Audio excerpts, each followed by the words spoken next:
Hello, good morning. Welcome once again to News Update brought to you by Studio 77, your go-to source for the latest and the most important stories.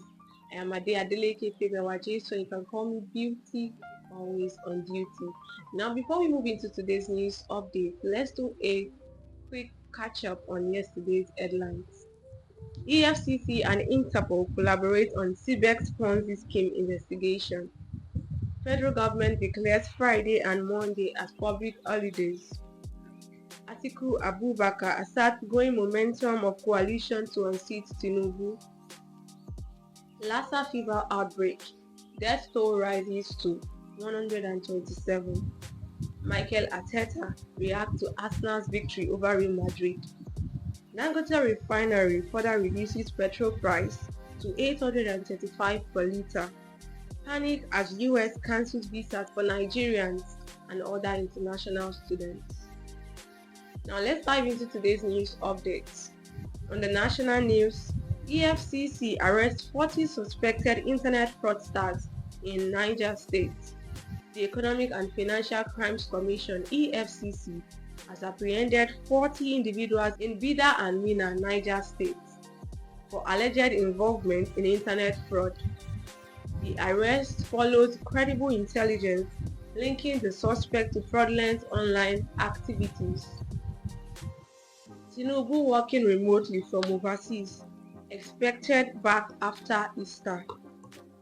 President Bola Tinubu is currently working remotely from abroad and is anticipated to return to Nigeria after the Easter holidays, which conclude on Monday 21st April.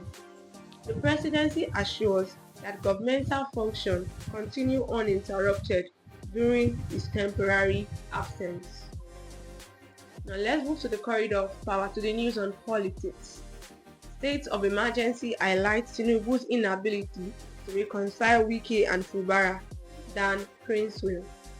Political analyst Dan Princeville has commented that the declaration of a state of emergency in Rivers State indicates President Tinubu's failure to mediate between Governor Similahi Fubara and his predecessor Nyesom Wike.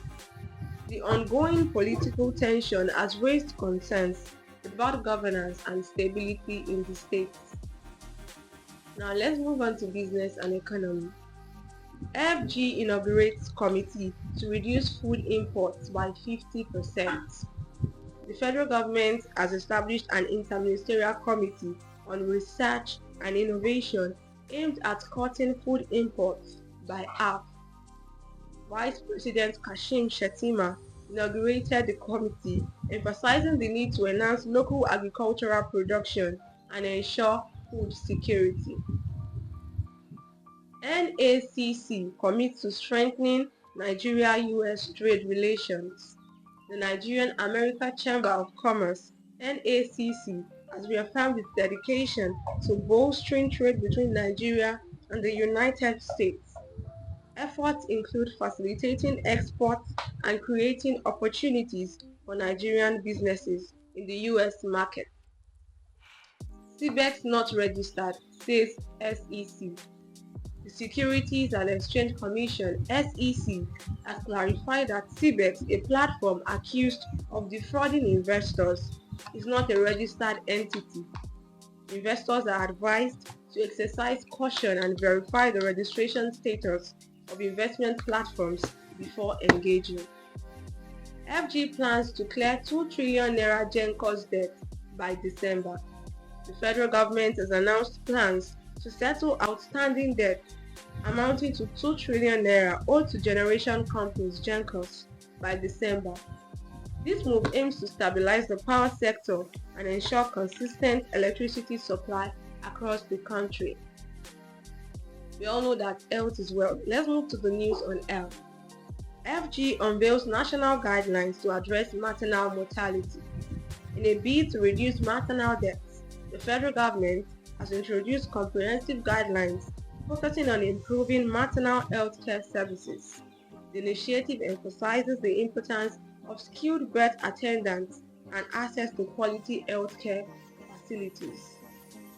Bauchi State approves 872 million naira to enhance primary health care. The Bauchi state government has allocated 872 million naira to upgrade primary healthcare centers. The funding will be used to procure medical equipment, train healthcare workers, and improve service delivery in rural areas. Now let's move to the dynamic world of sports. Flying Eagles coach announces final squad for Under-20 AFCON. Coach Aliyu Subaru has released the final list of 24 players representing Nigeria at the upcoming Under-20 African Cup of Nations AFCON in Egypt. The squad comprises a mix of local talents and foreign-based players, all set to compete for continental glory. Olisa crowned African Zonal Chess Champion. Nigerian chess prodigy Tennessee Olisa has claimed the title of African Super Zonal Chess Champion. His victory at the zonal tournament qualifies him for the forthcoming World Chess Championship qualifiers, marking a significant milestone in his career. Atalanta reportedly open to selling Lookman to Liverpool. Italian club Atalanta is reportedly considering selling Nigerian forward Ademola Lookman to Liverpool this summer. The club aims to capitalize on Premier League interest to fund other transfers. Now let's move on to the international affairs. ECOWAS at 50. Military coup and civilian power grab threaten regional stability. As the Economic Community of West African States, ECOWAS, marks its 50th anniversary, concerns have been raised over the increasing number of military coups and the attempts at civilian power consolidation in the region. This development poses challenges to democratic governance and regional integration efforts. Trump administration proposes closure of U.S. embassies in South Sudan, France, and others.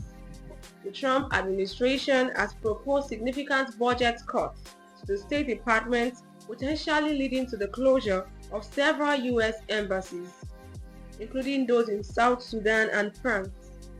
The move is part of a broader strategy to reduce foreign aid and streamline diplomatic missions. And with this, we've come to the end of today's news updates. Proper food storage and environmental hygiene are crucial in preventing Lassa fever. Let's take responsibility for our health. Don't forget to give us a like, share and comment, and also follow us on our social media platforms. On Instagram, Studio 77, on Facebook, Studio 77, on TikTok at the Studio 77, on X at Studio 77, on YouTube at Studio 77. Join me again next week for more updates. I remain Beauty, always on duty. Till then, stay safe, stay informed, and have a great weekend. Bye.